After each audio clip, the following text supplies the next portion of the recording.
এক কালেমায় রুটি রুজি আর এক কালেমায় ফাঁসি।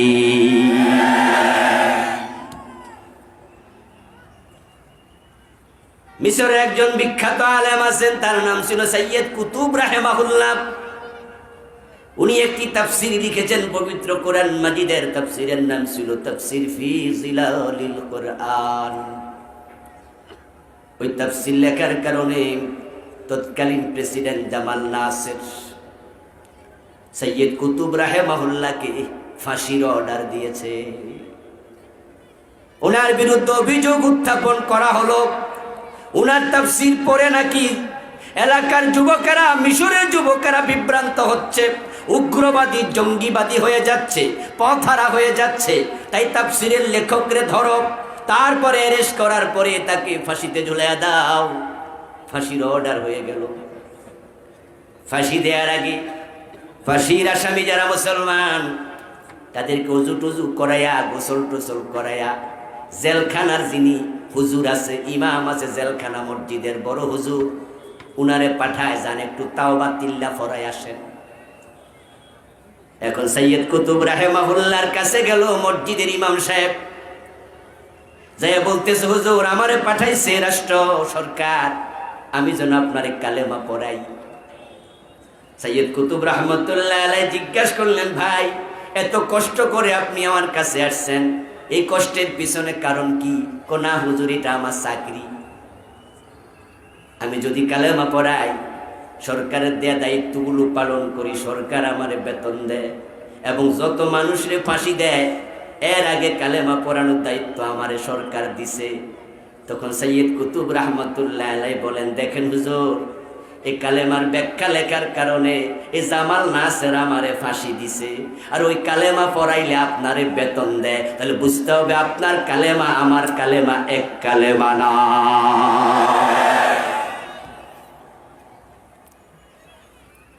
ومن الناس من يقول آمنا بالله وباليوم الآخر وما هم بمؤمنين। সূরা বাকারা শুরুতে আল্লাহ তাআলা বলতেছেন, কিছু মানুষ আছে যে মানুষগুলো বলবে আমান্না বিল্লাহ, আল্লাহর উপর ঈমান এনেছি। আরেক সূরাতে আছে আমান্না বিল্লাহি ওয়া বির রাসূল, রাসূলের উপরে ঈমান এনেছি। ওয়া বিল ইয়াউমিল আখির, আখিরাতের উপরে ঈমান এনেছি। ঈমানদার দাবি করেছে, আর আল্লাহ বলেন ওয়া মা হুম বিমুমিনিন, তারা আসলে ঈমানদার না, তাদের দাবিটা মিথ্যা। আহসিবান নাস আন ইউতরাকু আন ইয়াকুলু আমান্না ওয়া হুম লা ইফতানুন। কুরআন মাজিদ আল্লাহ তাআলা বলতেছেন, মানুষ কি মনে করে ঈমান এনেছি এ কথা বললে তাদের ছেড়ে দেওয়া হবে? তাদেরকে কি পরীক্ষা করা হবে না? ঈমান এনেছি এই কথাটা সত্য না মিথ্যা? তোমার কালেমাটা আসল না বেজাল? আমি আল্লাহ পরীক্ষা না করে তোমাকে ছাড়বো না। তাহলে বোঝা গেল কালেমা কালেমার মাঝে পার্থক্য আছে না নাই? কারো কালেমা রুটি রুজি দেয়, কারো কালেমা জেলে বন্দি করে দেয়। এখন যদি এই দুই কালেমার মাঝে পার্থক্য না বোঝে, ওই নালায়েকরে বুঝাবে কে? কে তাকে বুঝাবে? ও প্রিয় ভাইয়েরা, দুই কালেমার মাঝে পার্থক্য। কারণ তোমার কালেমা তোমারে শিখাইছে ওহি কিছু প্রচার করো, ওহি কিছু গোপন করো, আর আমার কালেমা আমারে শিখাইছে আল্লাহর ওহি থেকে একটা অক্ষর গোপন করা যাবে না।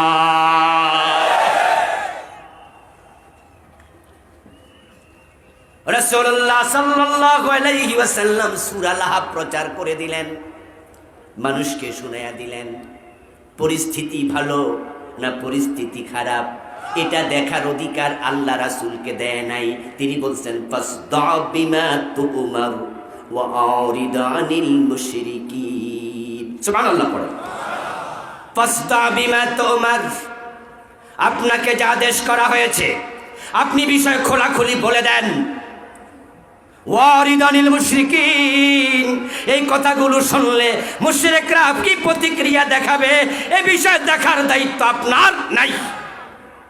যা হওয়ার হবে, হক কথা আপনাকে বলতেই। সত্য কথাগুলো যদি আলেম ওলামারা মানুষের সম্মুখে তুলে না ধরে তো নবী তো আসবে না। সত্য তুলে ধরবে কে? যেই আলেমরা ইসলামের কিছু বলে কিছু বলে না, ওই আলেমরা আপনাদের দোস্ত না, তারা আপনাদের দোস্ত না। আসসালামু আলাইকুম ওয়া রাহমাতুল্লাহি ওয়া বারাকাতুহু।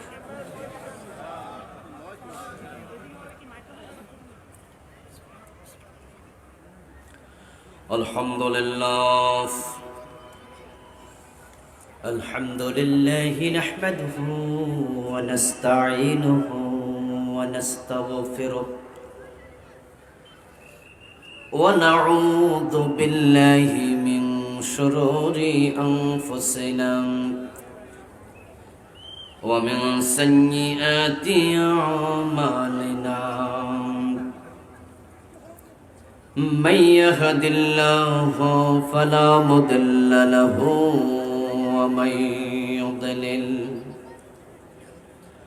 ومن يضلل فلن تجد له وليا مرشدا. وأشهد أن لا إله إلا الله وأن محمدًا عبده ورسوله. أما بعد فقد قال الله تعالى في كلامه المجيد. সকল আমার সাথে পড়ুন আউযু বিল্লাহি মিনাশ الشيطان الرجيم. بسم الله الرحمن الرحيم. اتل ما أوحي إليك من الكتاب وأقم الصلاة إن الصلاة تنهى عن الفحشاء والمنكر ولذكر الله أكبر والله يعلم ما تصنعون. قال النبي صلى الله عليه وسلم إذا قام أحدكم في صلاته فإنه يناجي ربه أو كما قال النبي عليه الصلاة والسلام. সকলে মেহেরবানি করে দরুদ ইব্রাহিম পড়ুন। আল্লাহুম্মা সাল্লি আলা মুহাম্মাদিন ওয়া আলা আলি মুহাম্মাদ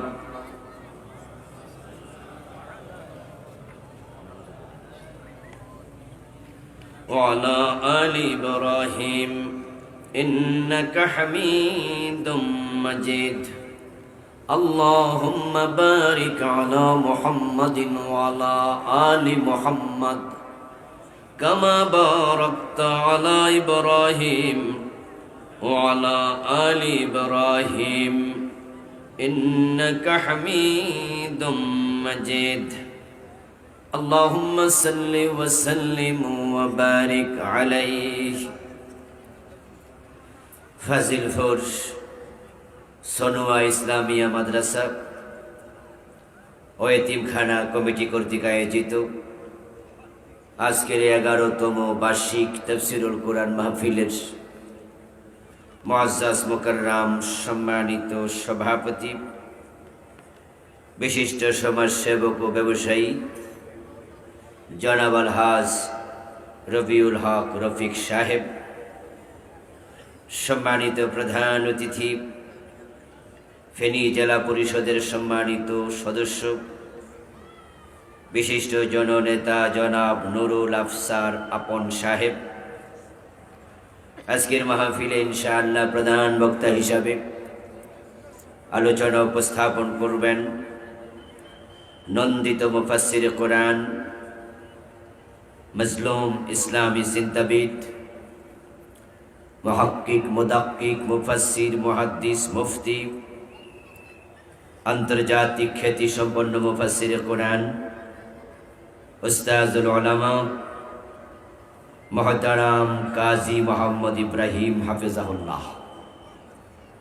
আল্লাহ তাআলা হুজুরকে সুস্থ সুন্দর লম্বা হায়াত দারাজ করুন। ইনশাআল্লাহ এশার পরে আলোচনা উপস্থাপন করবেন তরুণ মুফাসসির কোরআন, বিশিষ্ট ইসলামী চিন্তাবিদ, জামিয়া কাসিমিয়া কামিল মাদ্রাসা নরসিংদীর সম্মানিত উস্তাজ মুহতারাম মাওলানা শায়খ সিফাত হাসান সাহেব।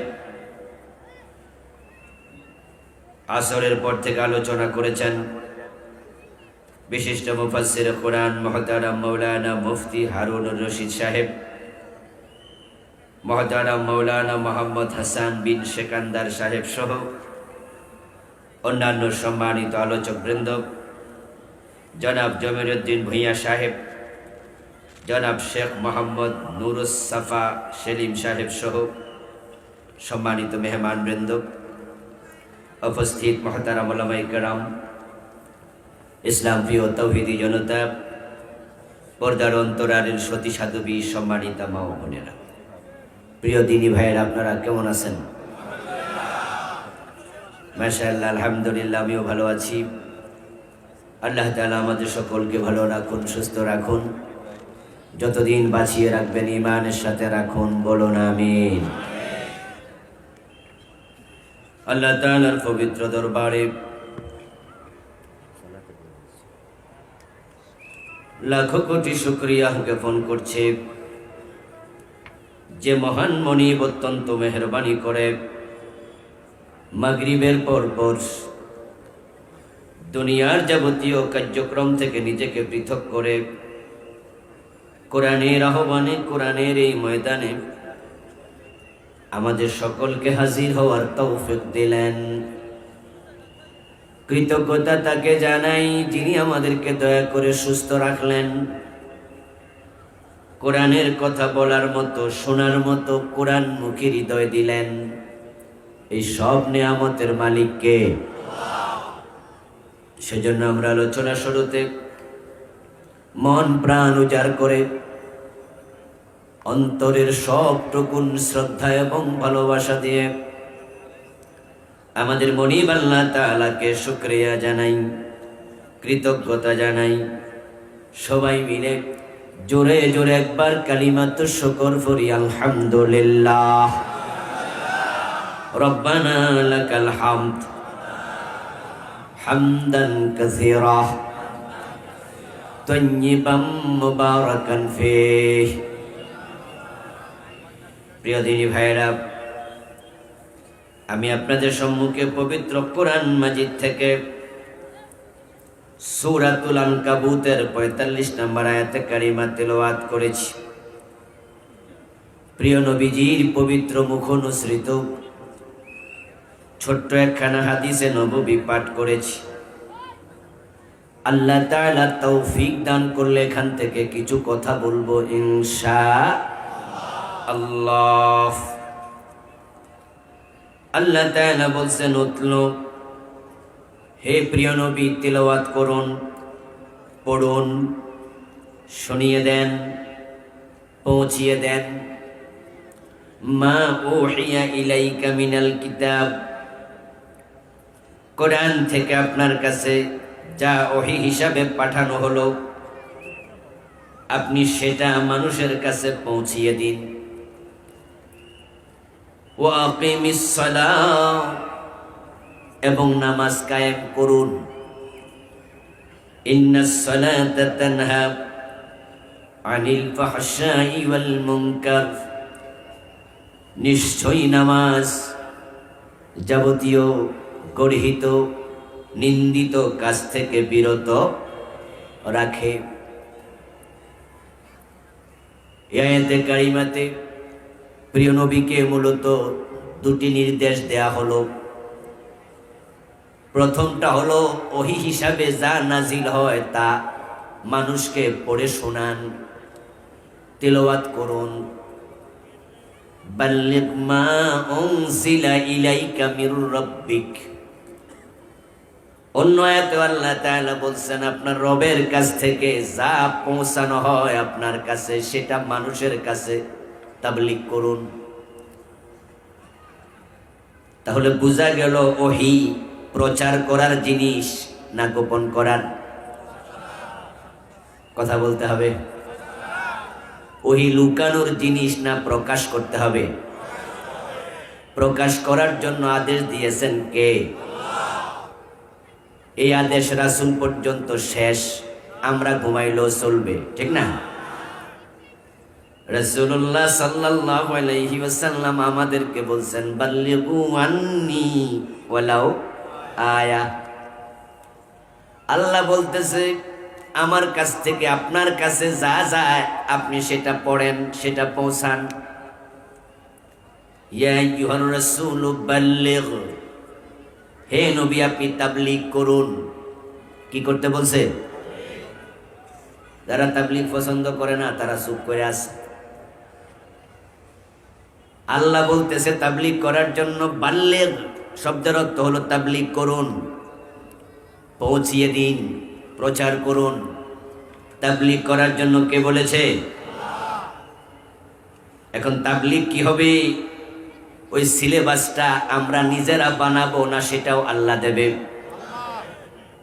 তাই আল্লাহ বলছেন মা উনজিলা ইলাইকা মির রাব্বিক, আপনি তাবলীগ করবেন ওই মেসেজ যা আপনার রবের পক্ষ থেকে আপনার কাছে নাজিল করা হয়েছে।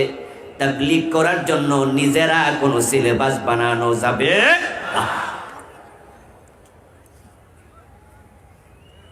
3 উসুলের তাবলীগ, 5 উসুলের তাবলীগ, 6 উসুলের তাবলীগ, 10 উসুলের তাবলীগ, এ জাতীয় নিজেরা কোনো উসুল বানানোর অধিকার নাই। যদি আপনি বানান তাহলে এটা হবে খেয়ানত, এটা হবে অনধিকার চর্চা। কারণ ইসলামের কোনো কথা গোপন রাখার অধিকার কারো নাই। বাল্লিগ মা উনজিলা ইলাইকা, আপনার কাছে যা নাজিল করা হয়েছে সব আপনি প্রচার করুন। উতলু মা, বাল্লিগ মা, মা শব্দ আছে না, এটা উমুমিয়াতের জন্য এসেছে, আম শব্দ, ব্যাপক। আমি ব্যক্তিগতভাবে তাবলীগ বিরোধী ব্যক্তি নই, এই জন্য 2-1 ভাই থাকলে পাকা হয়ে যায়েন না যে সারছে হুজুর তো শুরুতে আমরা ধরছে নাকি, মোটেও নয়। বরং আপনাকে আমি বুঝ দিচ্ছি, শব্দের দিকে লক্ষ্য করুন। বাল্লিগ মা উনজিলা, উতলু মা উহিয়া। এই মা আসছে ব্যাপক অর্থে উমুমিয়াতের জন্য। এর মানে আল্লাহর পক্ষ থেকে যা ওহী হিসাবে এসেছে এই কিতাবের মাঝে আল্লাহ যা নাজিল করেছেন সব তার তাবলীগ করতে হবে। কিছু করবেন, কিছু বাদ দেবেন, এই সুযোগ নাই। এই জন্য তাবলীগের উসুল হবে পুরা ইসলাম। আপনাকে মানুষের কাছে পুরা ইসলাম পৌঁছাতে হবে। প্রশ্ন হলো মানুষ সব মানবে নাকি? উত্তর হলো কে মানলো কে মানলো না ওটা দেখার দরকার আপনার নাই। এই কথাটা আবার কোথায় আছে? এটাও কোরআনে আছে, ইন্নামা আলাইকাল বালাগ ওয়া আলাইনাল হিসাব। ও নবী, যে মেসেজ আমি আপনাকে দিলাম আপনি সবগুলো মানুষের কাছে পৌঁছায়া দেন। পৌঁছানোর দায়িত্ব আপনার। কে মানলো কে মানলো না হিসাব নেয়ার দায়িত্ব আপনার নয়। হিসাব নেয়ার জন্য আমি আল্লাহ আছি। ফাযাক্কির ইন্নামা আনতা মুযাক্কির, লাস্তা আলাইহিম বিমুসাইতির। ও প্রিয় নবী, আপনি মানুষকে নসিহত করুন, আপনি নসিহত করবেন। নসিহত করার পরে কে মানলো কে মানলো না এ বিষয়ে কারো ঘাড়ে ধরার প্রয়োজন আপনার নেই। আমি আপনাকে দারোগা বানাইয়া পাঠাই নাই, বরং আপনি মেসেজ পৌঁছায়া দেন, পৌঁছানোর জন্য আপনাকে পাঠাইছি। কিন্তু মেসেজ সব যদি পৌঁছাইতে আপনি না চান, আপনি ভাবেন সব মেসেজ দিলে তো পরিবেশ খারাপ হয়ে যাবে, বরং যেই মেসেজগুলো দিলে, যেই দাওয়াত দিলে, যে ওয়াজ করলে কারো গায়ে লাগবে না, বাটপার সিটারও খুশি হবে, এমন ওয়াজও আছে না নাই? যেমন সবার সাথে মিষ্টি কথা বলা সুন্নাত, খাওয়ার সময় লাউ খাওয়া সুন্নাত, ঠিক না? দুপুর বেলা খাওয়ার পরে একটু বিশ্রাম নেয়া সুন্নাত। এই ওয়াজ শুনলে এলাকার যে বাটপার সিটার ছাদাবাজ হে কইব, আরে ইসলাম তো খুব মজা, ইসলামের রেস্টের কথাও আছে। দুপুর বেলা খাইয়া তো আমি এমনি ঘুমাই, তাহলে সুন্নত আদায় হয়ে গেছে, খুব ভালো হুজুর। জিকিরের ওয়াজ করবেন, সব মানুষ খুশি। নামাজের ওয়াজ করবেন, বেনামাজিও মাথা নেড়ে আপনারে সাপোর্ট করবে, হুজুর কথা ঠিক। কিন্তু যখনই আপনি চোর ধরে হাত কাটো, ডাকাত ধরে শুলে দাও, জেনা করলে পাথর মারো, মদ পান করলে 80 বেত লাগাতে হবে, এই দাওয়াতগুলোও কোরআন হাদিসে আছে না নাই? এই দাওয়াত দেয়া শুরু করবেন, তখন মদখোর বলবে, কয় কি 80 বেত লাগাইলে আমার পিঠে চামড়া তো থাকবে না, হুজুর তো ভালো না। চোর চোর চোর ধরলে, চুরি করলে হাত কেটে দিতে হবে, এই আইন সমাজে চালু হলে চোর বেটা হাতের দিকে তাকায়া চোখের পানি ছাইরা দিয়া কানবো, হাত তোর তো উপায় নাই। এ হুজুর কি কয় সব? তাই কিছু ওয়াজ আছে যেগুলো করলে আপনাকেও বিশ্ব নবীর মতো পাথর মারা হতে পারে। তা আপনি কি করলেন? নিজে নিজে কিছু উসুল বানায়া নিলেন, নিজে নিজে কিছু সিস্টেম প্রবর্তন করলেন যে এই এই দাওয়াত আমি দেব। এই দাওয়াত দেওয়ার পরে আপনি মনে মনে ভাবছেন, আমি রাসূলের ওয়ারিস, দাওয়াতি কাজ করতেছি, আমার দায়িত্ব শেষ। এখন আমার প্রশ্ন হলো, রাসূলের উপর ওহী হিসাবে যা এসেছে রাসূল সব প্রচার করেছেন নাকি ওহী গোপন করেছেন? রাসূল ওহী থেকে একটা বিধানও গোপন করেন নাই। এখন ওহীর প্রচার করার কারণে মক্কার পরিবেশ রাসূলের পক্ষে যতদিন ছিল, আব্দুল্লাহ বেটা মুহাম্মদ বড় ভালো ছেলে, আল-আমিন আস-সাদিক, সবাই রাসূলকে কাঁধে তুলে নাচতো, আদর করত। কিন্তু যেই মাত্র বললেন আল্লাহ ছাড়া কোনো ইলাহা নাই, লা ইলাহা ইল্লাল্লাহ, তোমাদের লাত মানি না, মানাত মানি না, উজ্জা মানি না, হবল মানি না, ইয়াসাব মানি না, না এলা মানি না, তোমাদের 360 মূর্তি মানি না, কাউকে ইলা বলা যাবে না, আল্লাহ ইলা মাত্র একজন, আওয়াজ দিয়ে বলুন তিনি কে? তারা বলল, বলিস কিরে, বলিস কিরে, আমাদের খোদা বুঝি বাদ। পাথর মারা শুরু। সমাজে প্রচলিত যে আইন আছে, বিধান আছে, যেই বিধানগুলো কোরআনের সাথে সাংঘর্ষিক, যে আইনগুলো কোরআনের সাথে সাংঘর্ষিক, ওই আইনগুলোর ব্যাপারে আপনাকেও বলতে হবে, কোরআনের বাহিরে যত আইন আছে কোনো আইন আমি মানি না। এই কথা বলতে গেলে যারা চলমান আইনের পক্ষের লোক আছে, ব্রিটিশ আইনের পক্ষে কথা বলে, তারা আপনার বিরোধিতা শুরু করবে, পরিবেশ আপনার বিপক্ষে চলে যাবে। এই জন্য আপনি বড় চালাক, আপনি ওই ওয়াজ মোটেও করেন না, এমন ওয়াজ করেন যেগুলো কারো খেপার কারণ হয় না। কান খুলে শুনুন, সুবিধাবাদ জিন্দাবাদে মোমেন হওয়া যায় না। রাসূলুল্লাহ সাল্লাল্লাহু আলাইহি ওয়াসাল্লাম আল্লাহ তাআলা বলেন ওয়া ইন লাম তাফআল ফামা বাল্লাগতা রিসালাতাহু। ও প্রিয় নবী, যদি ওহী থেকে যা আসলো, যা আপনার কাছে নাজিল হলো, সবগুলো মানুষের কাছে প্রচার না করেন, প্রমাণ হয়ে গেল আপনি রিসালাতের দায়িত্ব পালন করেন নাই।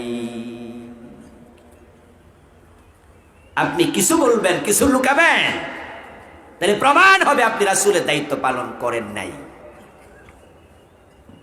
আপনাদের কাছে আমি জানতে চাই, আর কোন নবী আসার সম্ভাবনা আছে? কোন রাসূল আর আসবেন? এখন নবী রেখে যাওয়া ইসলাম প্রচারের দায়িত্ব আলেমদের কাঁধে আছে না নাই? আলেমরা কি অর্ধেক ইসলাম প্রচার করবে না পূর্ণ ইসলাম? যে আলেম পূর্ণ ইসলাম প্রচার করে না, বুঝতে হবে সে ওয়ারিসে নবীর দায়িত্ব পালন করে নাই। আপনি আমি আল্লাহ যা পাঠাইছি সব প্রচার করেন নাই, প্রমাণ হলো আপনি রাসূলের দায়িত্ব পালন করেন নাই। আল্লাহ বিশ্বনবীকে কথা বলছেন, ওই মেসেজটা আমি আপনাদেরকে দিচ্ছি। Islam is the complete code of life. Islam is the complete ultra modern code of life. ইসলাম আংশিক জীবন নিয়ে আসেনি, ইসলাম হচ্ছে সর্বাধুনিক পরিপূর্ণ জীবন বিধান। মানুষের জীবন আছে যেখানে, ইসলাম থাকবে সেখানে। ব্যক্তি জীবন থেকে আন্তর্জাতিক বলয় পর্যন্ত, পাকঘর থেকে সংসদ ভবন পর্যন্ত, জীবনের বটম থেকে টপ লেভেল পর্যন্ত আপনি আছেন যেখানে, ইসলাম থাকবে সেখানে। উদখুলু ফিস-সিলমি কাফা, ইসলামে পরিপূর্ণ প্রবেশ করো। এখন আপনারা ইসলামের দিকে তাকান। বাংলাদেশের ইসলাম হয়ে গেছে নামাজ রোজা সর্বস্ব ইসলাম। বাংলাদেশের ইসলাম হয়ে গেছে মসজিদ আর মাদ্রাসা সর্বস্ব ইসলাম। তাই মসজিদে যখন কোনো মানুষ ঢোকে, যতক্ষণ মসজিদে থাকে আল্লাহ ছাড়া কারো বিধান মানতে রাজি হয় না, রাসূল ছাড়া কারো সুন্নাহ মেনে মসজিদে অবস্থান করতে রাজি হয় না। মসজিদে শোরগোল করা নিষেধ, উচ্চ আওয়াজ করা নিষেধ। এই জন্য দেখবেন মসজিদে কেউ যদি একটু জোরে কথা বলে, হোক না সে এলাকার নেতা অথবা নেতার ভাতিজা, যার ধাপটে এলাকা কাঁপে, ওই লোকটাও যদি একটু উচ্চ আওয়াজে কথা বলে, পাশের কেউ যদি ইঙ্গিত করে বুঝায় এই মিয়া এটা মসজিদ, সাথে সাথে সে জিহ্বা কামড় দিয়া চুপ হয়ে যায়। তেরামি করে না, বলে না এই মিয়া আমার ছিল নাকি, আমি আরো জোরে বলবো না, সাথে সাথে চুপ হয়ে যায়। কারণ মসজিদে গেলে মানুষ আল্লাহ এবং রাসূলের বিধানের বাহিরে কারো বিধান মানে না। সামনের কাতারে রিকশাওয়ালা দাঁড়ায় নামাজ পড়ছে, চেয়ারম্যান সাহেব মসজিদে ঢুকে দেখে সামনের কাতার ফিলাফ। ওই সামনের কাতারে ঠেলাওয়ালা আছে, দিন মজুর আছে, রিকশাওয়ালাও আছে। উনি কারো জামার কলারে চাইপা ধরে পিছনের কাতারে আইনা তারপরে সামনে দাঁড়াইছে, এমন ঘটনা পুরা বাংলাদেশে একটাও। চেয়ারম্যান হোক আর এমপি হোক, টিওন হোক আর ডিসি হোক, ওসি হোক আর এসপি হোক, যত সম্মানীয় পোস্ট উনি চাকরিজীবী হোক, কিন্তু মসজিদে যখন ঢোকে তখন তিনি মনে করে মসজিদে সব আল্লাহর বান্দা সমান। সামনে আসছে ওই দাঁড়াবে যে আগে আসছে, জায়গা খালি নাই, পিছনের কাতারে দাঁড়াতে নামাজ পড়তে এমপি সাহেব মনে কোনো লজ্জা অনুভব করে না।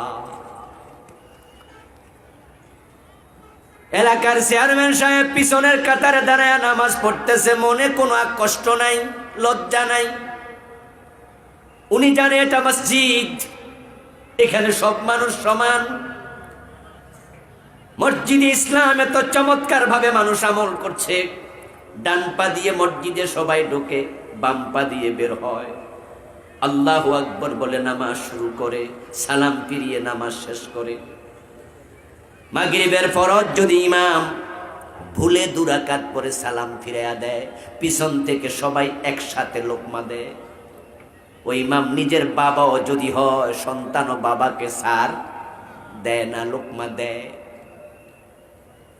ইমাম যদি পীর সাহেব হয়, মুসল্লি মুক্তাদি, উনার অনুগত লোক, উনার মুরিদ, কিন্তু মাগরিব 2 রাকাত পরে সালাম ফিরাইলে পীর সাহেবকে সার দেবে না, তার মুরিদ ও লোকমা দেবে। সব মানুষ আল্লাহর আইন মানলো, এটাই তো ইসলামের বিধান। আল্লাহর আইন ছাড়া কারো আইন মানা যাবে না। ইনিল হুকমু ইল্লা লিল্লাহ, আইন চলবে শুধু কার? কিন্তু শুধু মসজিদে আল্লাহর আইন চলবে। ওই লোকগুলো মসজিদের বাহিরে গেলে ব্রিটিশ আইন মানতে পারবে, মানুষের আইন মানতে পারবে। এই কথাটা কোরআন হাদিসের কোন জায়গায় আছে? তো মসজিদে সবাই আল্লাহর আইন মানলা, আদালতে বসার পরে বিচারের রায় দেওয়ার সময় কোরআন হাদিসের কথা তোমার মাথায় আর নাই। তুমি নিজের বানানো আইন মতো, ব্রিটিশের বানানো আইন মতো রায় দিলা। তুমি এমপি হইয়া সংসদ চালাইলা তোমার নিজের আইনে, মন্ত্রী হইয়া মন্ত্রণালয় চালাইলা তোমার আইনে, তুমি সচিব হইয়া সচিবালয় চালাইলা তোমার আইনে, তুমি শিক্ষিত হইয়া শিক্ষা ব্যবস্থা চালাইলা তোমার আইনে, অর্থ ব্যবস্থা চালাইলা তোমার আইনে, সমাজটা চালাইলা তোমার আইনে। শুধু মসজিদে গিয়ে আল্লাহর আইন খোঁজ। কোরআন তো, ইসলাম তো শুধু মসজিদ চালাইতে আসে নাই, আল্লাহর কোরআন তামাম দুনিয়া চালাইতে এসেছে।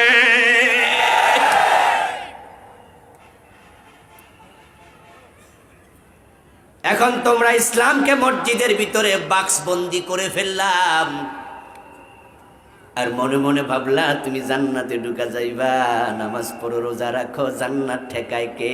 জান্নাতে গিয়ে কাঁঠাল খাবে, মুছে তেল দেও, কষ্ট যেন না লাগে, জান্নাত বুঝি এত সোজা? উতলু মা উহিয়া ইলাইকা মিনাল কিতাব, ও আমার নবী, এই কিতাবে যা আছে সব তেলাওয়াত করো, সব পড়ো, সব প্রচার করো, সব শোনাও, লুকাতে পারবে না কিছু, সব বলো।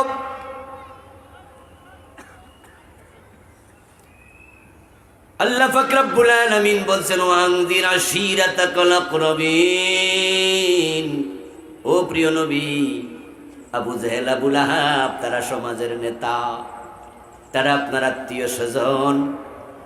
আপনি তাদের কাছে জাহান্নামের ভয় প্রদর্শন করুন, ইসলামের কথা তুলে ধরুন।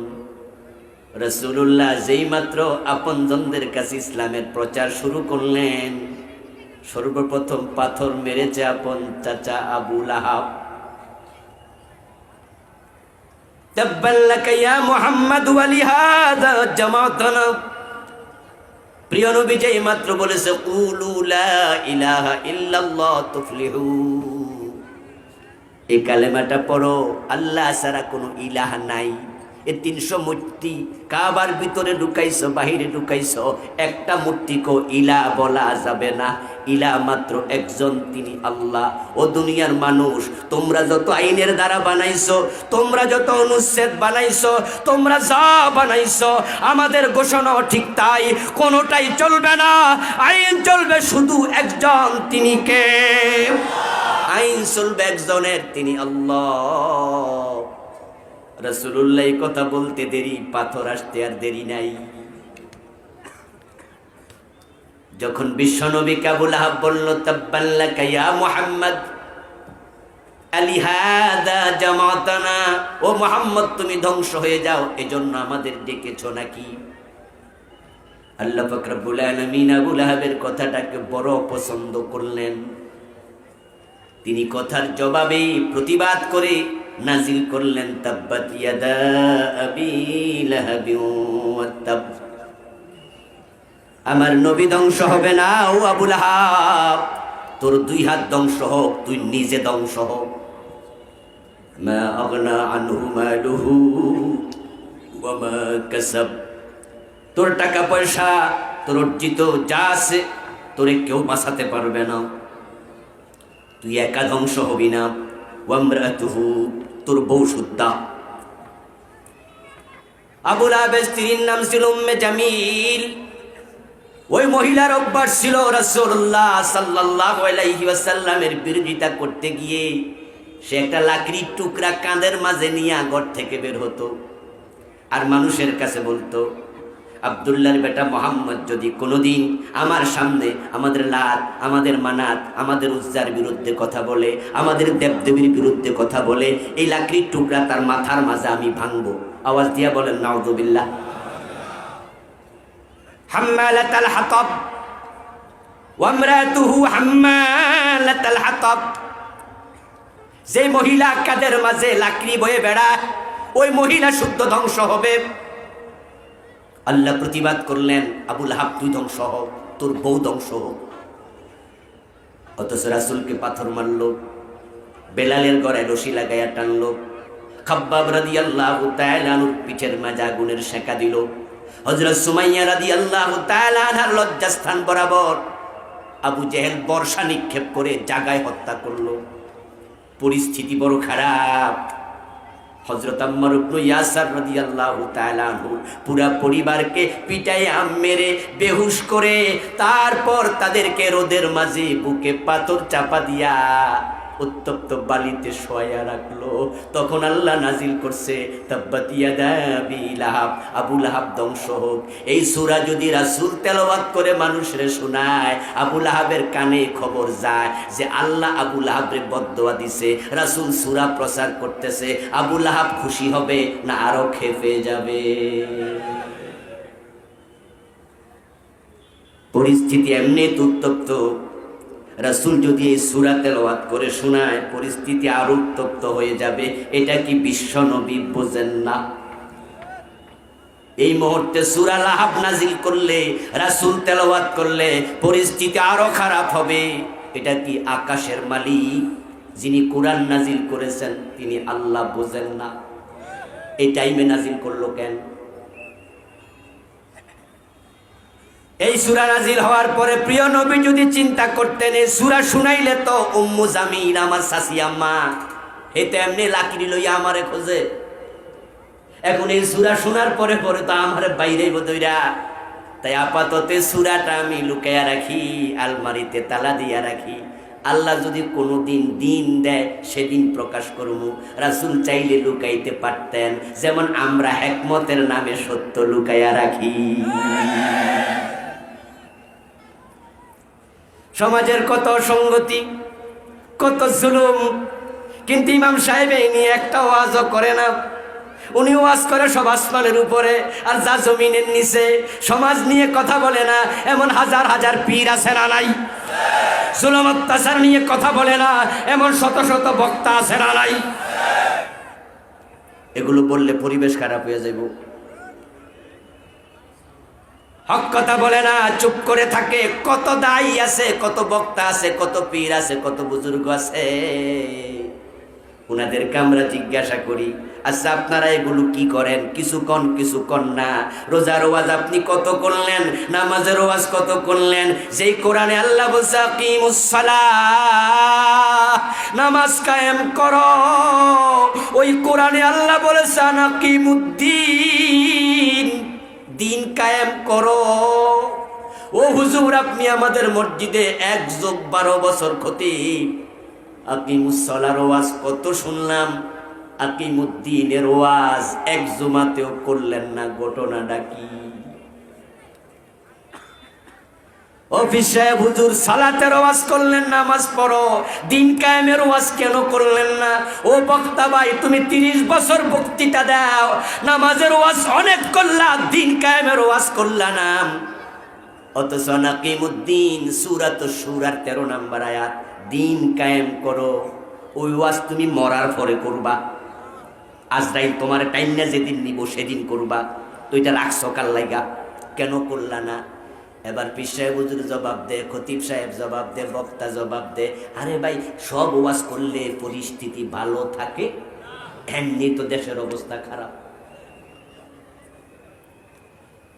রাসূলুল্লাহ মক্কার পরিবেশ খারাপ দেখেছেন, কিন্তু সূরা লাহাব তিনি প্রচার করলেন না গোপন করলেন? কথা বলতে হবে। গোপন করেছে, হিকমত উনি বোঝে নাই।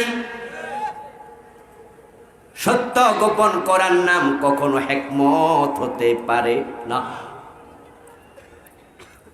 রাসূলুল্লাহ সত্য বলতে গিয়ে তো তিনি পাথরের আঘাত খেয়েছেন, উনার দাঁত ভেঙে দিছে। মক্কা থেকে মদিনায় হিজরত করা লেগেছে। মক্কায় 3 বছর শিবে আবি তালেবের জেলখানায় বন্দী থাকা লেগেছে। প্রিয় নবী সাল্লাল্লাহু আলাইহি ওয়াসাল্লামের উপরে এই জুলুম, এই অত্যাচারগুলো তার ব্যক্তিগত দোষের কারণে হয় নাই। উনার কোনো দোষ ছিল না, উনি ছিলেন দোষমুক্ত মানুষ। উনার মতো উত্তম চরিত্রের অধিকারী মানুষ আল্লাহর জমিনে আর একজন নাই। অথচ উনার মায়ের খাওয়ার আওয়াজ কিন্তু পীর সাহেবরা করে, বক্তারা করে, মাহফিলে এসে লোকজন কাঁদায়, রাসূলের উহুদের মাঠের কাহিনী কয়, রাসূল 3 ঘন্টা বেহুশ। আরে কাঁচা দাঁত ভাঙ্গা লাইছে। পীর সাহেব হুজুর কাঁদতেছে ওয়াজ করতে করতে, একবারে চোখের পানি, দাড়ি ভিজা গেছে। মুরিদরাও কাঁদতেছে। তখন মাঝখান থেকে একজন বুড়া মুরিদ দাঁড়াইছে ওয়াজের মাঝখানে। হুজুর বিনয়ের সাথে বলছে, আমার একটু কথা আছে। পীর সাহেব বলে, মুরব্বী মাঝখানে আবার ডিস্টার্ব করেন, কি কথা বলেন? হুজুর এই ওয়াজ আপনার দাদা পীর করছে, আমি উনার মুরিদ ছিলাম। রাসূলের দাঁত নাই, ভেঙ্গে লাইছে একবারে কাঁচা দাঁত। আপনার দাদা কানতে কানতে যার যার, আমরাও কত কানছি, কিন্তু আপনার দাদা 32 দাঁত নিয়ে মরছে, একটা দাঁতও কেউ ভাঙে নাই। কারণটা কি? এরপর আপনার দাদা তো গেল, এবার আপনার বাবা হলো গদ্দিনিসিন পীর।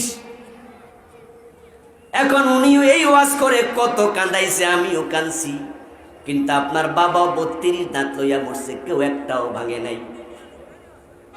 ওই কারণটা একটু জানতে চাই। এবার আপনি নতুন পীর, আপনার বাবা গেছে মরে, আপনি এই ওয়াজ করে এখন কাঁদাইতেছেন, এখন আমরাও কাঁদতেছি। আপনার ইয়াং মানুষ, বয়স আছে, হয়তো ভবিষ্যতে কেউ দাঁত ভাঙবো, কিন্তু আমি তো বুড়া হইয়া গেছি, কোন দিন মইরা যাই কোয়া তো যায় না। এ দাঁত ভাঙ্গার সুন্নাহটা আমল করব কবে? পাবলিক আমাদের দাঁত কেন ভাঙ্গে না, এটা একটু আগে কোন দেখি। এবার পীর সাহেব কয়, মোরা মুরব্বি বসেন, বেশি কথা কন। মানুষ আমরা দাঁত ভাঙবে কেন? আমরা হিকমতের সাথে ওয়াজ করি। এবার হুজুরের কাছে হিকমতের দলিলও আছে। উদু ইলা সাবিলি রাব্বিকা বিল হিকমাতি ওয়াল মাউইজাতিল হাসানা ওয়াজাদিলহুম বিল্লাতি হিয়া আহসান। হুজুর মুরিদরা এবার দলিলও দিয়া দিছে, আল্লাহর কোরআনে আছে, তোমরা মানুষকে দ্বীনের পথে হিকমতের সাথে ডাকো। আমরা হিকমতের সাথে ডাকি, তাই কেউ আমাদের মারে না। ওই বেহায়া মুরিদ দাঁড়ায়া কয়, হুজুর রাসূল কি হিকমত বুঝলো না? কয় তুমি তো মুরিদ হিসাবে ভালা মুরিদ, পীরের মুখে মুখে তর্ক। অন্য মুরিদরা বেড়ার পাঞ্জাবি টাইনা বয় দিছে, এই বেদফি করো।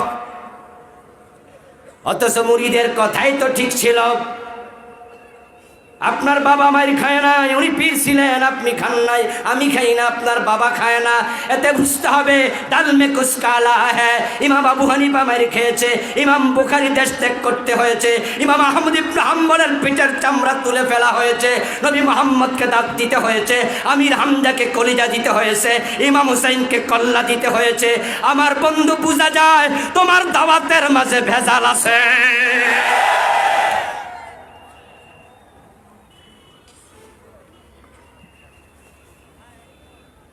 এখন আপনার দাওয়াতে ভেজাল আছে কোন কি? আমি তো কালেমা লা ইলাহা ইল্লাল্লাহ পড়তেছি, কই আমারে কেউ মারে না। রাসূল যখন লা ইলাহা ইল্লাল্লাহ বলছেন, উনারে পাথর মারলো। এই লা ইলাহা ইল্লাল্লাহর মাঝে বোঝা গেল কিছু পার্থক্য আছে। যারা মুনাফিক ছিল তাদের কালেমা কি ছিল? লা ইলাহা ইল্লাল্লাহ। যারা শিয়া তাদের কালেমা কি? লা ইলাহা ইল্লাল্লাহ। যারা খারিজি, রাফিজি, জাবরিয়া, কদরিয়া, মুতাজিলা তাদের কালেমা কি? লা ইলাহা ইল্লাল্লাহ। আমাদের দেশে যারা কাদিয়ানি তাদের কালেমা কি? লা ইলাহা। আমরা যারা মুমিন মুসলিম আমাদের কালেমা কি? লা ইলাহা ইল্লাল্লাহ। একই কালেমা পড়লো কাদিয়ানি বিভ্রান্ত, কাদিয়ানি কাফের। ওই কালেমা পড়ে তুমি মুসলমান, একই কালেমা পড়ে শিয়া বিভ্রান্ত। ওই কালেমা পড়ে তুমি জান্নাতের পথে আছো। তাহলে বুঝতে হবে দুই কালেমা এক না, কালেমার মাঝেও তফাৎ আছে। এই জন্য একজন চমৎকার সঙ্গীত গায়ক গেয়েছে, এক কালেমায় রুটি রুজি আর এক কালেমায় ফাঁসি।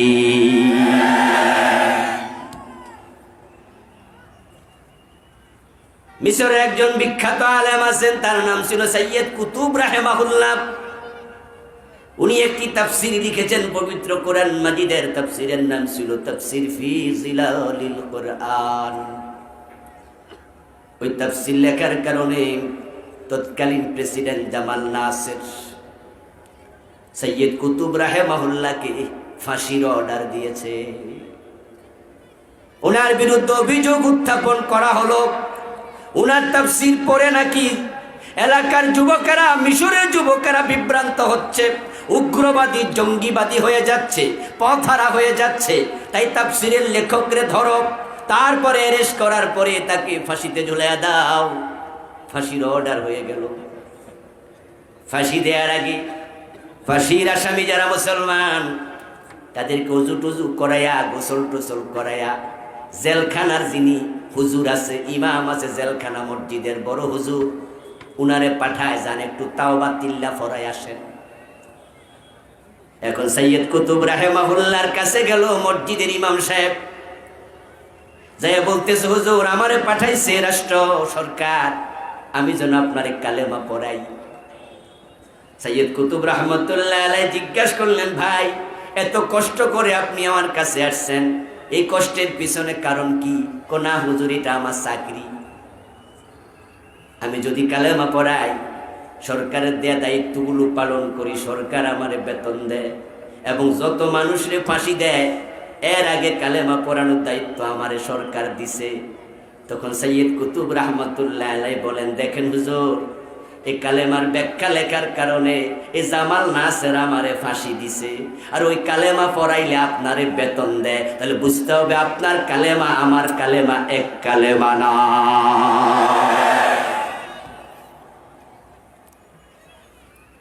ومن الناس من يقول آمنا بالله وباليوم الآخر وما هم بمؤمنين।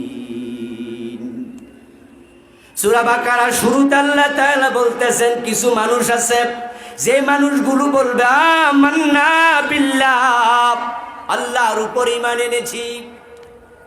আরেক সূরাতে আছে আমান্না বিল্লাহি ওয়া বির রাসূল, রাসূলের উপরে ঈমান এনেছি। ওয়া বিল ইয়াউমিল আখির, আখিরাতের উপরে ঈমান এনেছি। ঈমানদার দাবি করেছে, আর আল্লাহ বলেন ওয়া মা হুম বিমুমিনিন, তারা আসলে ঈমানদার না, তাদের দাবিটা মিথ্যা। আহসিবান নাস আন ইউতরাকু আন ইয়াকুলু আমান্না ওয়া হুম লা ইফতানুন। কুরআন মাজিদ আল্লাহ তাআলা বলতেছেন, মানুষ কি মনে করে ঈমান এনেছি এ কথা বললে তাদের ছেড়ে দেওয়া হবে? তাদেরকে কি পরীক্ষা করা হবে না? ঈমান এনেছি এই কথাটা সত্য না মিথ্যা, তোমার কালেমাটা আসল না বেজাল, আমি আল্লাহ পরীক্ষা না করে তোমাকে ছাড়বো না। তাহলে বোঝা গেল কালেমা কালেমার মাঝে পার্থক্য আছে না নাই? কারো কালেমা রুটি রুজি দেয়, কারো কালেমা জেলে বন্দি করে দেয়। এখন যদি এই দুই কালেমার মাঝে পার্থক্য না বোঝে, ওই নালায়েক রে বুঝাবে কে? কে তাকে বুঝাবে? ও প্রিয় ভাইয়েরা, দুই কালেমার মাঝে পার্থক্য, কারণ তোমার কালেমা তোমারে শিখাইছে ওহি কিছু প্রচার করো, ওহি কিছু গোপন করো, আর আমার কালেমা আমারে শিখাইছে আল্লাহর ওহি থেকে একটা অক্ষর গোপন করা যাবে না।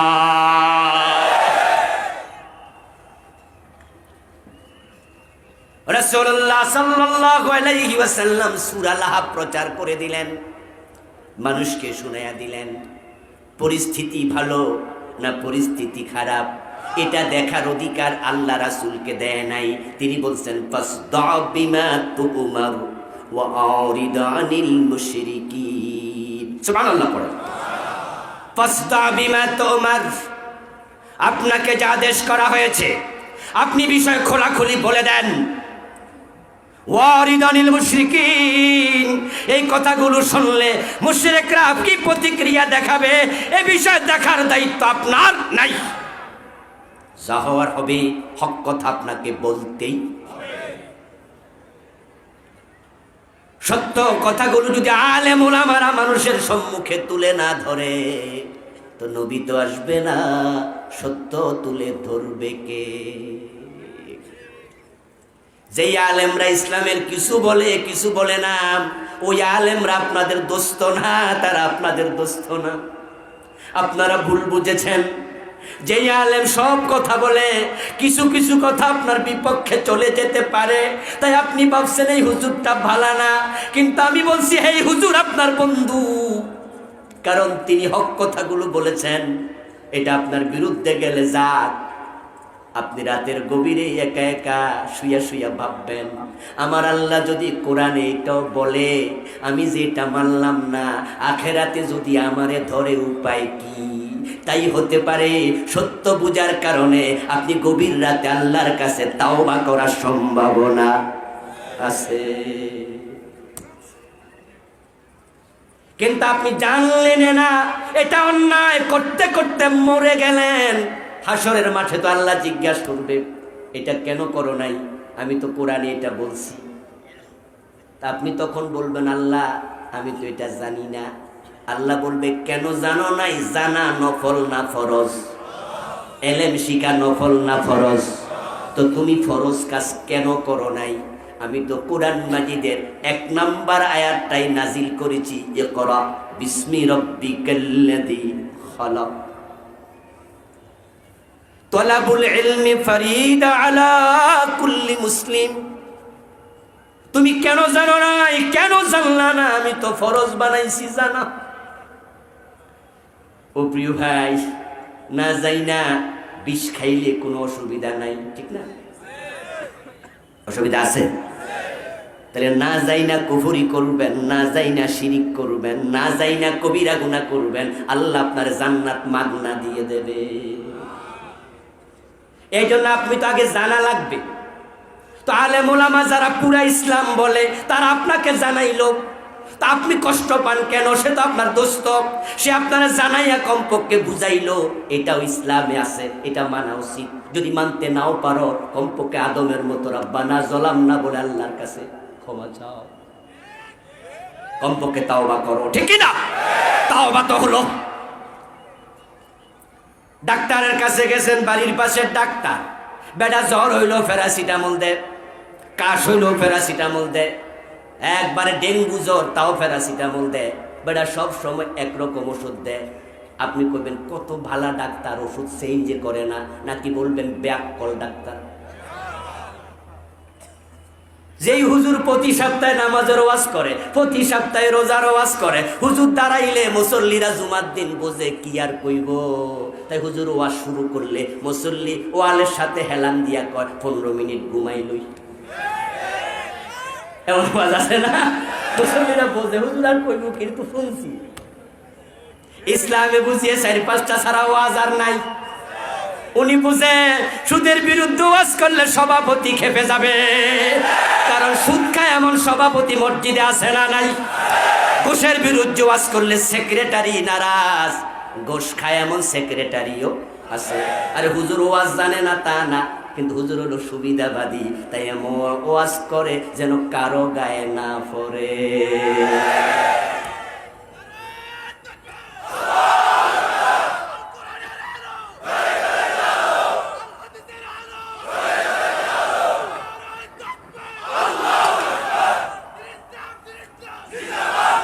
আমার প্রিয় ভাই, ঔষধ কেনার জন্য যখন আমরা দোকানে যাই, প্রেসক্রিপশন দিয়ে আমরা কিনি।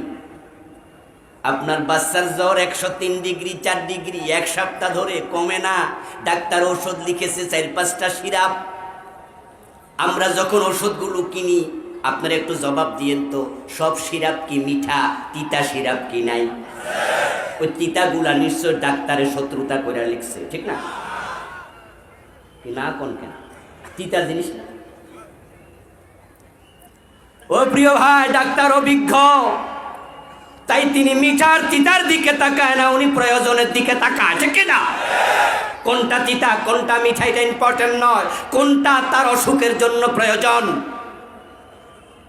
এখন আমরা যারা বাবা আছি, অভিভাবক আছি, আমরা ডাক্তারদের কোনোদিন কইছি ডাক্তার সাহেব শুধু মিঠা ওষুধ দিয়েন, তিতাটা বাদ দেন?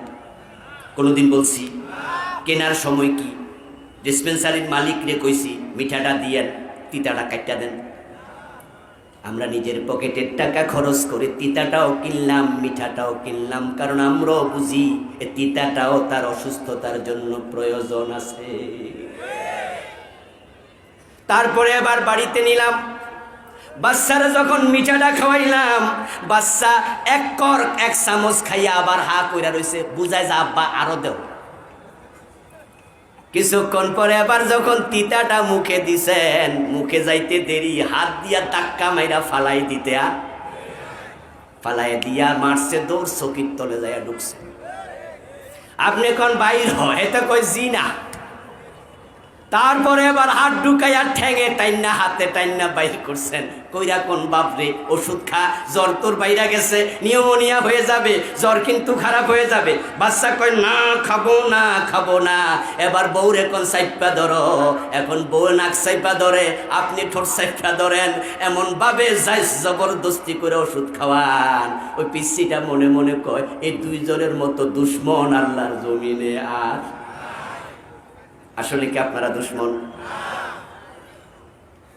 যেই হুজুররা আপনাদেরকে অধিকা ইসলামের দাওয়াত দেয়, এগুলা হাতুড়ে ডাক্তারের মতো প্যারাসিটামল আর নাফা ছাড়া বুঝে না। যেই হুজুর সব ইসলামের কথা বলবে, পুরাটা বলবে, ওই হলো অভিজ্ঞ হুজুর, তার কাছে যাওয়া লাগবে।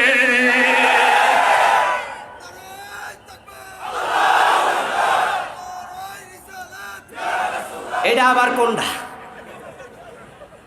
আমার প্রিয় ভাই, নারে রিসালাত যদি বলেন, জবাব হবে মুহাম্মাদুর রাসূলুল্লাহ।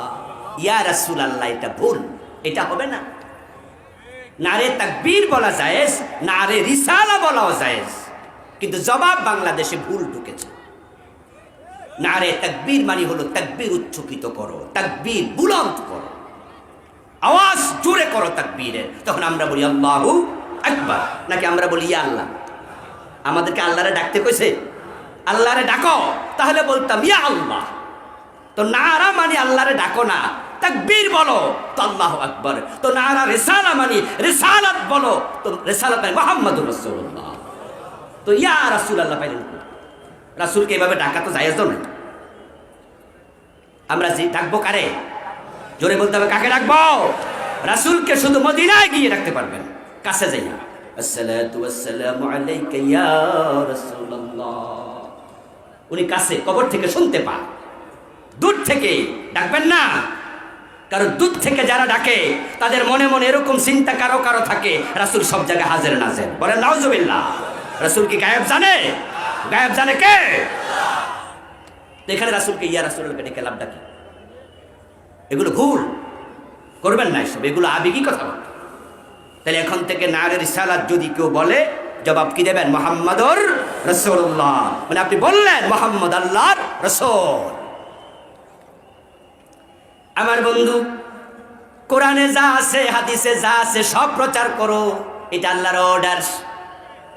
ইসলাম একটি পরিপূর্ণ ধর্ম, তাই ইসলামের বিধানের মাঝে কিছু মিঠা বিধান আছে, তিতা বিধানও আছে। এখন 5 ওয়াক্ত নামাজ পড়ো, এটা মিঠা ওয়াজ। সকাল সন্ধ্যা জিকির করো, এটাও মিঠা ওয়াজ। কিন্তু চোর ধরে হাত কাটো, ডাকাত ধরে শুলে দাও, জেনা করলে পাথর মারো, এটা কিন্তু মিঠা ওয়াজ না, এটা একটু তিতা ওয়াজ। এই জন্য আপনি নামাজের ওয়াজ যেমন করবেন, সমাজে আল্লাহর আইনের ওয়াজও করা লাগবে।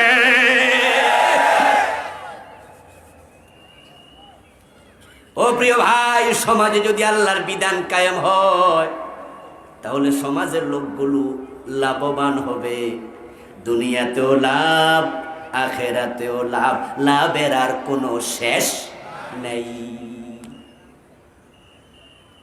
এই জন্য আল্লাহ বলছে আকিমিস সালাহ, ও নবী নামাজ কায়েম করুন। এখন বাংলাদেশে নামাজ কায়েমের কি খবর? নামাজ তো পড়া হচ্ছে, কায়েম তো হলো না। কায়েম যদি হতো তাহলে তো সমাজে সব মসজিদ মুসল্লিতে ভরপুর থাকতো। নামাজ কায়েমের খবর কি? ফজরের সালাম ফিরাইয়া দেখো, মসজিদে এক কাতার, দেড় কাতার, হাফ কাতার, এমন মসজিদও আছে ইমাম মুয়াজ্জিন ছাড়া মুসল্লি নেই। কোরআনে আছে আল্লাযীনা ইম্মাক্কান্নাহুম ফিল আরদি ইয়াকামুস সালাহ। যখন জমিনে আমি কোনো মুসলমানদেরকে ক্ষমতা দেব, তখন মুসলমান সরকারের 4টা দায়িত্ব আমি আল্লাহর পক্ষ থেকে আমি আল্লাহ দিয়ে দিলাম। 1 নাম্বার দায়িত্ব, তারা নামাজ কায়েম করবে। ইমাম আবু হানিফা, শাফি, মালিক, আহমদ ইবনে হাম্বল রাহিমাহুমুল্লাহ 4 ইমামের ঐক্যমত্য ফতোয়া, বেনামাজিকে জেলে দিতে হবে। ইমাম শাফি রাহিমাহুল্লাহ বলেছেন, জেলে দেওয়ার আগে বেত্রাঘাত করো, তারপরে জেলে দাও। যে পর্যন্ত নামাজের উপরে পরিপূর্ণ ট্রেন্ড না হবে, প্রশিক্ষিত না হবে, ততদিন জেলে বন্দি করে রাখো। জেলে দেওয়ার জন্য প্রশাসন লাগে, ব্যক্তি জেলে দিতে পারে না। তাহলে বোঝা গেল রাষ্ট্র নামাজের আইন করবে, নামাজ না পড়লে জেলে দেবে। আজান হলে দোকান বন্ধ করতে হবে, না হয় দোকানে তালা দেবে, সিলগালাক করে দেবে, ট্রেড লাইসেন্স বাতিল করবে। তাহলে দোকানদার বুঝবে আজান হলে দোকান খোলা রাখা যাবে না, অফিসার বুঝবে আজান হলে অফিস বন্ধ করো। সব লোক নামাজে যাবে, আজান হওয়ার পরে ক্রেতাও মসজিদে, বিক্রেতাও মসজিদে, সব যুবক যুবতী মসজিদে দৌড়াবে। এক এক মসজিদে 2 বার 3 বার 5 বার জামাত হওয়া লাগবে।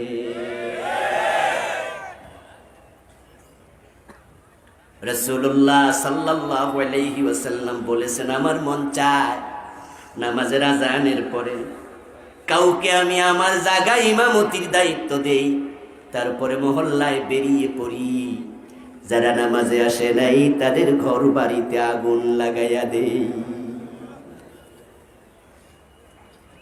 আমি বুঝি না নামাজ ফরজের আইন করতে অসুবিধা কোথায়? যদি সরকার নামাজের আইনটা করে দিত, শুরু হয়ে যাক বাইতুল মুকাররম মসজিদ দিয়ে, সারা দেশ একসাথে যদি নাও পারে, বাইতুল মুকাররম মসজিদের নিচতলাতে হাজার হাজার দোকান আছে। আজানের পরে আপনারা নিজের চোখে দেখবেন দোতলায় নামাজ চলে, নিচতলায় বেচা কেনা রমরমা। মসজিদ মার্কেটের দোকানগুলো বন্ধ হয় না, অথচ আল্লাহ তো বলছে তামাম দেশের গুলো ওয়াদারুল বাই, সারা দেশেরটাই বন্ধ করতেই হবে। যদি নামাজ কায়েম হয়ে যায়, ইন্নাস সালাতা তানহা আনিল ফাহশাই ওয়াল মুনকার, আল্লাহ দৃঢ়তার সাথে বলে নিশ্চয়ই নামাজ যাবতীয় পাপাচার, অনাচার, গরিহিত কাজ থেকে ফিরাবে। আমাদের সরকার চুরি বন্ধের জন্য পুলিশ, র্যাব, ডাকাতি, চুরি, রাহাজানি বন্ধের জন্য নতুন নতুন কোবরা, সিটা, আরো কত রকমের আপনার বাহিনী বানাইছে, যেন মদ বন্ধ হয়, ইয়াবা বন্ধ হয়, চুরি বন্ধ হয়, ডাকাতি বন্ধ হয়। ও প্রিয় ভাই, এই পুলিশ বাহিনী যদি একদিন তাদের ডিউটি বন্ধ কইরা ঘুমায়, ঘোষণা দিয়ে দেয় যে আগামী মার্চ মাসের 5 তারিখে বাংলাদেশের রোডে ঘাটে কোনো পুলিশ থাকবে না, আনসার থাকবে না, র্যাব থাকবে না, ওই একদিন কত হাজার ডাকাতি হয় কল্পনা করতে পারবেন না। এই র্যাব, এই সেনাবাহিনী, এই বিজিবি, এই পুলিশ আমাদের নিরাপত্তার জন্য সারা রাত জেগে থাকে। তাদের কিছু কিছু লোক অপকর্ম করে, তাই বাহিনীগুলোর বদনাম হয়, কিন্তু তারা আমাদের নিরাপত্তার জন্য কি কষ্ট যে করে। ঈদের দিন আমরা তো সবাই বউ বাচ্চা নিয়ে আনন্দ করি দে, কিন্তু পুলিশের মাঝে খবর নেন অনেকের সেদিন ছুটিটাও নেই। ও ভাইয়েরা আমার, রাতের 2টা 3টায় আমরা সফর করি। যে সমস্ত রাস্তাগুলোতে ডাকাতি হয় ওই সমস্ত রাস্তাগুলোতে 2 কিলো 5 কিলো যাওয়ার পরে দেখি টহল পুলিশ দাঁড়ায় আছে। রাতের 3টা, রাতের 2টা, ওদের কি বউ বাচ্চা সাথে নিয়ে ঘুমানোর শখ হয় না? প্রচন্ড শীতে দাঁড়ায় আস। তাদের কিছু লোক অপকর্ম করার কারণে বাহিনীর বদনাম, কিন্তু তাদের যে স্যাক্রিফাইস কল্পনাতীত। এত প্রচেষ্টার পরেও বলুন তো, ইয়াবা কি বন্ধ হয়েছে? চুরি কি বন্ধ হয়েছে? ডাকাতি বন্ধ হয়েছে? এর মাঝেও চলছে। এগুলো বন্ধের জন্য আল্লাহ 1 নাম্বার অর্ডার দিছে রাষ্ট্রকে, নামাজ কায়েম করো। মানুষ যদি নামাজি হয়ে যায়, অন্যায় পাপাচার 50% নামাজের কারণে কমে যাবে।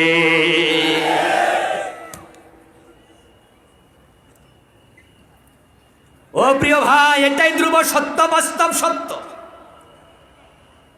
মাদকের মামলায় বাংলাদেশে যদি 10,000 মানুষ জেলখানায় থাকে, আমি সংখ্যাটা জাস্ট বোঝার জন্য বললাম, মাদকের মামলায় 10,000 লোক জেলখানায়, ফজরের নামাজ পড়ে এমন লোক মদ খায় কয়জনে? জোহরের কথা কিন্তু বলি নাই, আসরের কথা বলি নাই, কারণ জোহর আসর এমনি অনেকে পড়ে, কিন্তু শীতের মাঝে ঠান্ডা পানি দিয়া ওযু করে, ফজরও কাজা করে না, এমন নামাজি কোনোদিন মদ খাইতে পারে? 10,000-এর মাঝে 5 ওয়াক্ত নামাজি একজনও পাবেন না। যে দিনে 5 ওয়াক্ত নামাজ পড়ে এমন লোক ডাকাতি করে না, এমন লোক চুরি করে না, এমন লোক মদের ব্যবসা করে না। মানুষকে নামাজি বানায়া দাও, মাদক চুরি ডাকাতি এমনি বন্ধ হয়ে যাবে। নামাজের আইনটা যদি কায়েম হয়, তখন টিউন অফিসে টিউন ইমাম হইয়া তিনি নামাজ পড়াবে, ডিসি অফিসে ডিসি সাহেব ইমাম হবে। নামাজ যখন বাধ্যতামূলক হবে রাষ্ট্রের পক্ষ থেকে, সচিবালয়ে সচিব ইমাম হবে, মন্ত্রণালয়ে মন্ত্রী ইমাম হবে।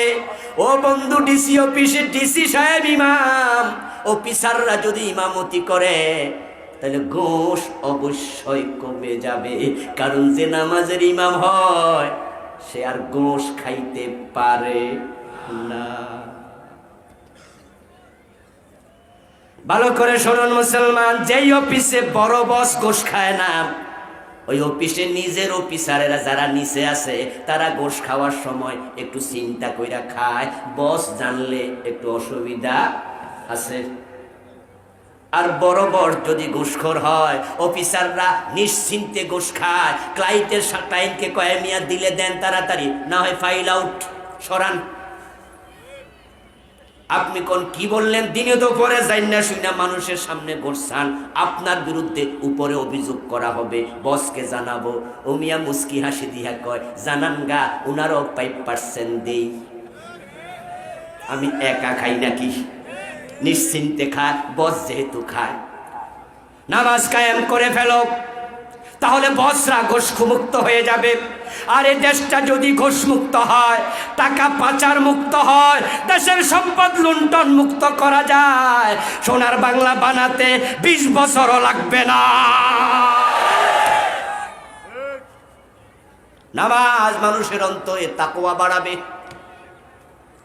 ও প্রিয় ভাই, কোরআন যখন রাষ্ট্রে ইসলাম আসবে, ঘরে ঘরে কোরআন ঢুকে যাবে, তখন কোরআনকে পড়তে বাধ্যতামূলক আইন করা হবে। কোরআন শিক্ষা করা যেহেতু ফরজ, নামাজ পড়তেও কোরআন দরকার আছে না নাই? তাই প্রাইমারিতে কায়দা ঢুকে যাবে 1-এ, ক্লাস 2-তে ঢুকে যাবে 10টা সূরা সহিহ, ক্লাস 3-তে ঢুকে যাবে আর একটু বেশি, ক্লাস 4-এ 5 পাস করবে, পুরা কোরআন দেখে বিশুদ্ধ করবে, ক্লাস 6 থেকে 10 সূরার অর্থ শেখানো হবে, ইন্টারমিডিয়েট থেকে তাফসীর ঢুকায়া দেবে, 100 নাম্বার কোরআন, 100 নাম্বার হাদিস, কলেজে ঢুকে যাবে, ভার্সিটিতে ঢুকে যাবে, হাই স্কুলে ঢুকে যাবে, 200 ইংরেজি পড়বা, 200 বাংলা পড়বা, 300 অঙ্ক পড়বা, ফিজিক্স, কেমিস্ট্রি, বায়োলজি, রসায়ন যা মনে চায় পড়বা। আল্লাহর কোরআন তোমাকে বাধ্যতামূলক শিখতেই হবে।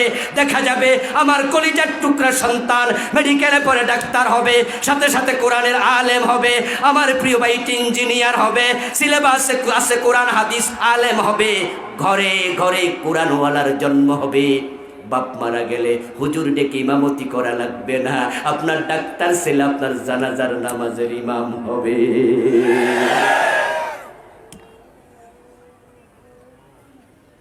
আর এই কোরআন যখন মানুষের ঘরে ঘরে পৌঁছে যাবে, হাতে হাতে পৌঁছে যাবে, কোরআন আপনাকে জান্নাতের পথ দেখাবে। ইন্নাস সালাতা তানহা আনিল ফাহশাই ওয়াল মুনকার, নিশ্চয় নামাজ তোমাদের অন্যায় থেকে ফিরাবে। আমার আল্লাহ তাআলা সূরাতুল আনকাবুতের 45 নম্বর আয়াতে তাকিদ দিয়ে বললেন ইন্না, অর্থ কি? আল্লাহ নিশ্চয়ই নামাজ অন্যায় থেকে ফিরাবে। কিন্তু আমরা তো সমাজের অনেক নামাজিকে দেখি নামাজও পড়ে সুদেও টাকা লাগায়, নামাজ পড়ে গোশ খায়, এমন অফিসার আছে না নাই?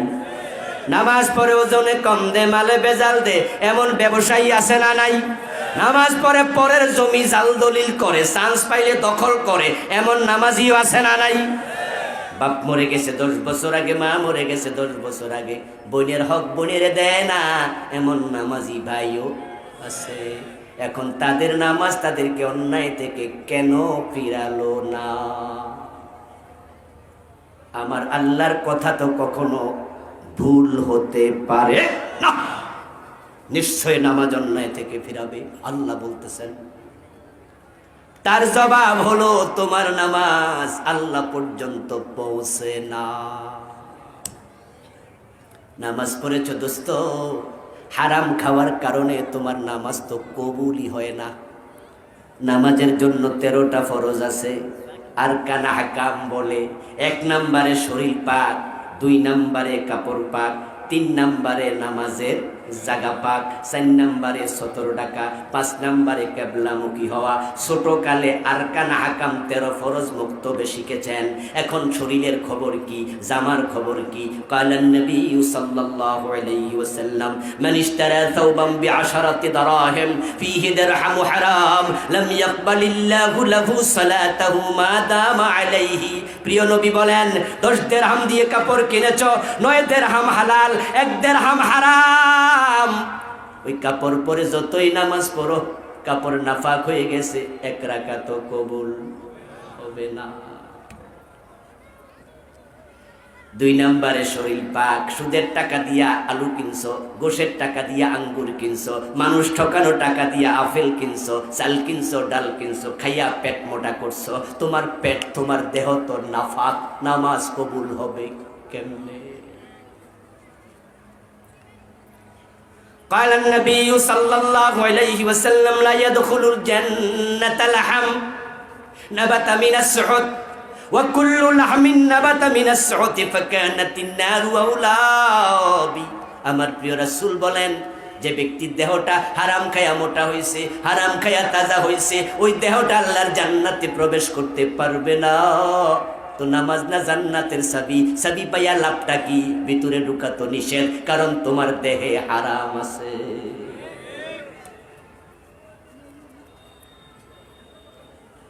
ও মুসলমান, সাবধান সাবধান, শরীয়তকে নিজের মতো বানায়ো না, মন মতো ইসলাম মানতে যেও না।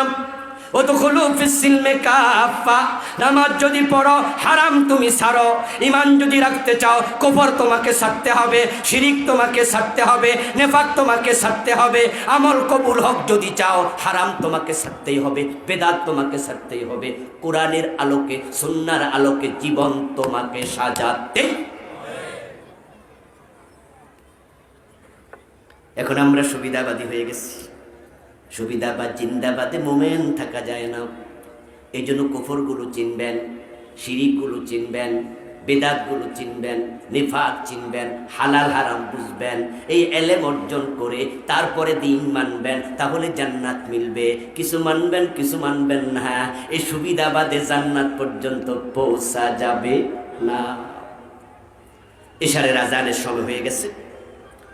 ইনশাআল্লাহ আমার পরে শায়খ শিফাত হাসান, খুব ভালো বক্তা, সোমাসিয়া জামিয়া কাসেমিয়া মাদ্রাসার ছাত্র ছিলেন, এখন সেখানকার উস্তাজ, আমার একবারে ঘনিষ্ঠজন, খুবই দামি দামি কথা বলে। ইশারের পরে তিনি ওয়াজ করবেন। আর রাতের বেলায় তো আসেনি বিশ্ববরেণ্য আলেম আমাদের উস্তাজ, এই দেশে হাদিস বিশারদদের মাঝে যার serial number top of the list. এত বড় মুহাক্কিক আলেম এই জমিনে কম আছে, আছে তবে কম। আল্লামা মুফতি কাজী ইব্রাহিম মজলুম আলেমদ্দিন, ইনশাআল্লাহ তিনি কথা বলবেন। আপনারা আবার নামাজ পড়ে ফিরে আসবেন, ওয়াজ শুনতে থাকবেন। আর যে বিষয়গুলো কথা বললাম এগুলো আল্লাহ আমাদের আমল করার তৌফিক দিন। শিরক নিয়ে, নিফাক নিয়ে, কুফর নিয়ে, বেদাত নিয়ে আমার লেখা কিছু বই আছে, এগুলো ড্রাইভার সাহেবের কাছে আছে, রাস্তায় আমার কালো গাড়িটা আছে, আমার লেখা মোট